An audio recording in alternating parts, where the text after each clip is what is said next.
Hello tout le monde, bonsoir, j'espère que vous allez bien. Moi ça va par la grâce de Dieu et nous sommes de retour avec un nouveau thème. Comment conserver sa paix intérieure? Comment garder sa paix intérieure?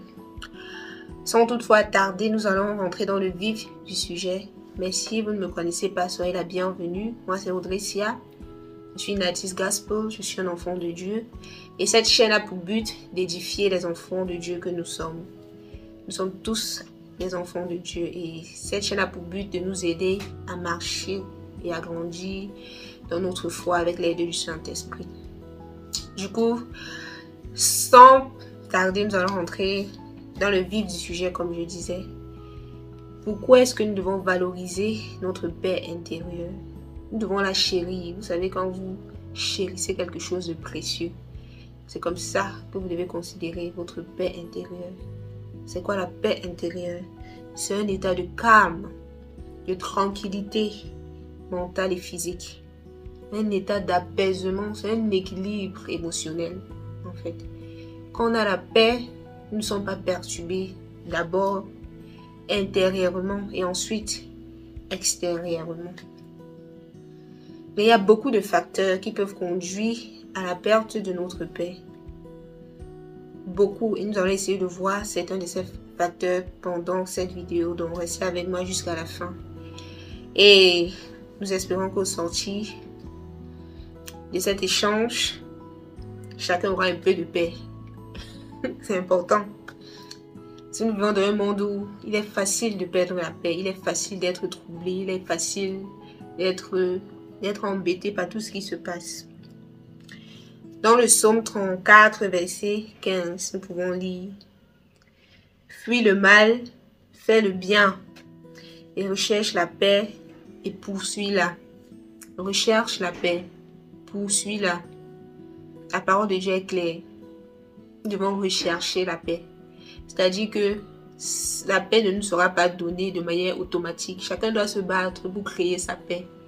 Chacun doit se battre pour rechercher la paix et pour vivre dans la paix. Comme je disais plus haut, nous avons beaucoup de facteurs qui peuvent empiéter sur notre paix. Et par exemple, le manque de foi. Matthieu 8, 26. Pourquoi avez-vous peur, homme de peu de foi? Vous savez, quand vous êtes dans un état de peur, vous ne pouvez pas avoir la paix. La paix et la peur ne fonctionnent pas ensemble. Donc si tu as peur, c'est qu'il y a un doute quelque part. Du coup, nous provient le manque de paix. Donc la première étape, c'est de comprendre que nous sommes des enfants de Dieu et qu'étant des enfants de Dieu, nous devons avoir la paix parce que Dieu veille sur nous. C'est une question de foi. Je crois parce que Dieu l'a dit dans sa parole: je vous laisse ma paix. Ne soyez pas troublés, je vous laisse ma paix. Jean 14, 27. Je vous laisse la paix, je vous donne ma paix. Je ne vous donne pas comme le monde donne. Que votre cœur ne se trouble point et ne s'alarme point. Que votre cœur ne se trouble point et ne s'alarme point. C'est un discours très compliqué à écouter. Moi-même qui vous fais cette lecture-là, c'est pas évident. Ce n'est pas évident. Mais nous devons croire.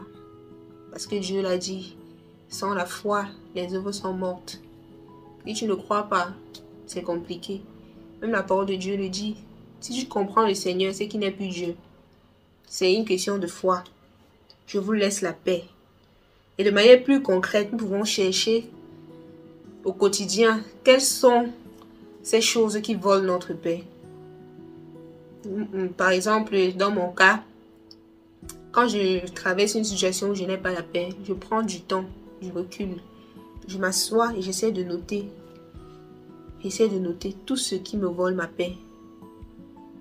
Et quand je finis de noter, je prends des résolutions afin d'avoir la paix. Parce que la parole de Dieu nous demande de poursuivre la paix, de la chercher. C'est pas que je vais rester là, je vais pleurer que oh, j'ai pas la paix.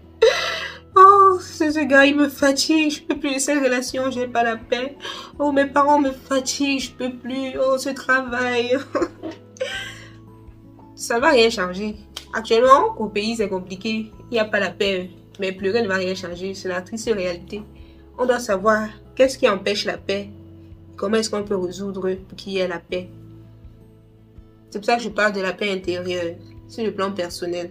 Quand ce sont des facteurs externes, c'est compliqué parce que nous n'avons pas le contrôle forcément de ce qui se passe dehors. Mais dans ta propre vie, tu dois pouvoir au moins à 60% régler les endroits où il n'y a pas la paix, quoi. Nous allons voir de manière plus pratique certaines choses qui peuvent détruire notre paix. Nous avons le manque d'estime de soi. Il y a des personnes qui perdent la paix tout simplement parce qu'elles se disent qu'elles ne sont pas assez bonnes. Elles ne se donnent pas assez de valeur, du coup elles perdent leur paix.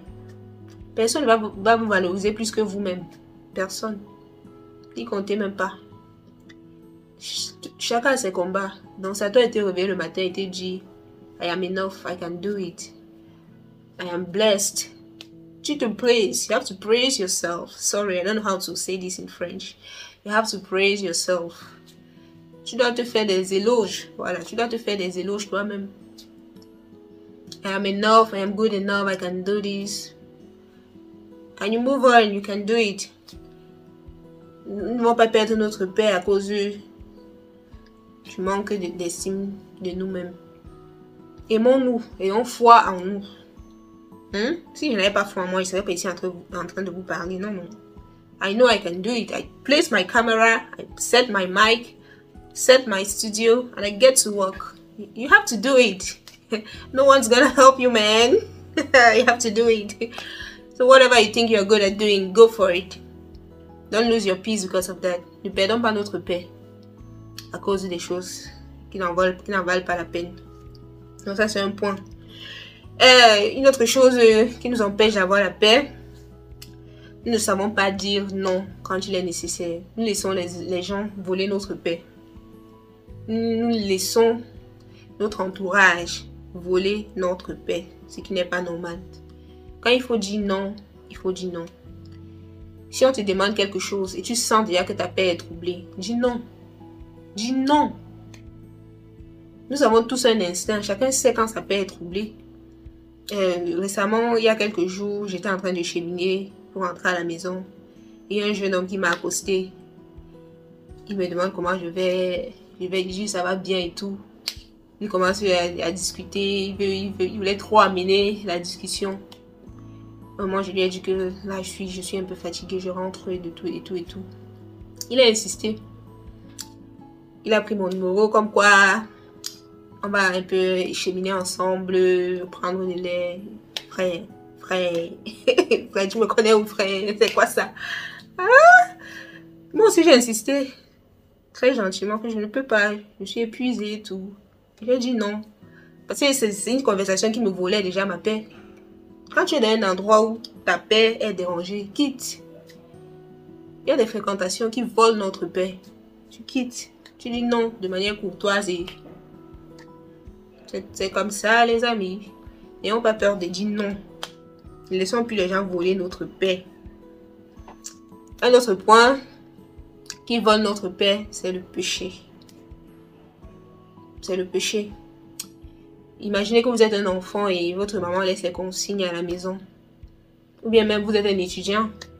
Vous avez un travail à remettre et vous ne le remettez pas à temps. Vous n'allez pas avoir la paix si vous êtes conscient. Je ne parle pas des gens qui ont rien donné leurs âmes au diable comme les dirigeants du feu. Je ne parle pas d'eux. Je parle des gens conscients qui savent où ils vont. Je parle des gens conscients qui savent exactement ce qu'ils veulent dans la vie. Quand vous voyez que vos objectifs ne sont pas en train d'être atteints, ça vole votre paix. Donc toutefois, à chaque fois que vous sentez que votre paix dandine, prenez de nouvelles résolutions. Essayez de revoir votre plan de travail. Essayez de faire les choses comme il se doit. Moi actuellement, je me suis donné comme objectif de faire les vidéos. Et quand je ne fais pas, je n'ai pas de paix parce que c'est un engagement que je me suis donné. Je dois me battre pour le faire. On dit souvent que la consistance vaut mieux que toutes les compétences du monde. Si je fais une vidéo aujourd'hui et j'attends encore 2 mois pour faire une autre vidéo, c'est pas bon. C'est pas bon. Je n'aurai même pas de paix parce que je me suis donné un objectif. Donc, essayons de faire ce que nous devons faire afin d'avoir la paix avec nous-mêmes et avec Dieu, avec l'entourage. Quand tu fais ce que tu as à faire, tu as la paix. Si ta maman te demande de faire quelque chose, elle laisse les consignes en sortant de la maison. Et qu'à son retour, la chose a été faite. Tu auras la paix. Tu ne seras pas en mode de panique. Comme la parole de Dieu nous dit, que heureux le serviteur, que son maître au retour le trouvera en train de faire exactement ce qu'il lui a demandé de faire, ou ayant déjà fait la tâche. Il aura la paix. Donc le péché vole notre paix énormément. Quand nous sommes dans des situations difficiles à cause du péché, notre paix est dérangée. Donc essayons autant que possible de faire ce que nous avons à faire afin d'avoir la paix avec nous-mêmes et avec Dieu. Donc je parlais de la discipline. Soyons disciplinés afin d'avoir la paix. Faisons ce que nous avons à faire. C'est compliqué, mais c'est la seule solution. Nous devons rechercher la paix. Rechercher, vous savez ce que chercher veut dire, tu dois chercher jusqu'à trouver. Tant que tu n'as pas la paix, tu continues à chercher la paix. Parce qu'il te faut la paix. Dieu veut que nous soyons en paix. Il ne nous a pas laissé sur cette terre pour que nous soyons troublés, toujours perturbés, toujours angoissés. Toujours angoissés. Il nous a dit dans sa parole qu'il porte nos fardeaux pour nous. Si vous êtes chargés, déchargez-vous sur moi. Arrêtons-nous toujours pour nous décharger sur Dieu. Il est là pour nous, nous ne sommes pas seuls. C'est l'avantage que nous avons en tant qu'enfants de Dieu. Nous ne sommes pas seuls. Quand ça devient trop lourd, déchargeons-nous sur notre papa. Déchargeons-nous. Les gens qui ne sont pas en paix sont toujours malheureux. C'est pas bon, nous allons vieillir avant le temps. Nous allons vieillir avant le temps, surtout que souvent nous perdons notre paix à cause des choses que nous ne pouvons même pas contrôler. Si tu ne peux pas contrôler, à quoi bon perdre ta paix à cause de ça? Si tout ce que tu ne peux pas contrôler, vraiment ne perds pas ta paix pour cela. Garde ta paix, cherche la paix. Quand je te réveille le matin, dis-toi que peu importe ce qui se passe aujourd'hui, je décide d'être en paix. On te provoque, tu ne réponds pas. Je veux être en paix. C'est ça, rechercher la paix. Prendre des décisions qui visent à ce que tu sois en paix. Je crois que c'est clair. Voilà. Donc, si vous avez aimé le contenu, n'oubliez pas de laisser un pouce, commenter, partager à vos proches. Ça peut leur faire du bien aussi. Et merci de continuer à nous écouter sur cette chaîne. Nous sommes à plus de 2000 personnes. Ça fait du bien. C'est agréable. Donc, continuez à liker. Je vous dis à bientôt. On va se retrouver dans la vidéo. Dans la prochaine vidéo. Je vous donne un story time. C'est pourquoi j'ai commencé YouTube. C'est comment j'ai commencé YouTube. Ça peut vous encourager aussi à vous lancer dans ce dont Dieu vous a donné la capacité. Le français est compliqué. It can help you to start a project you've been longing to start. Take care. Love you all.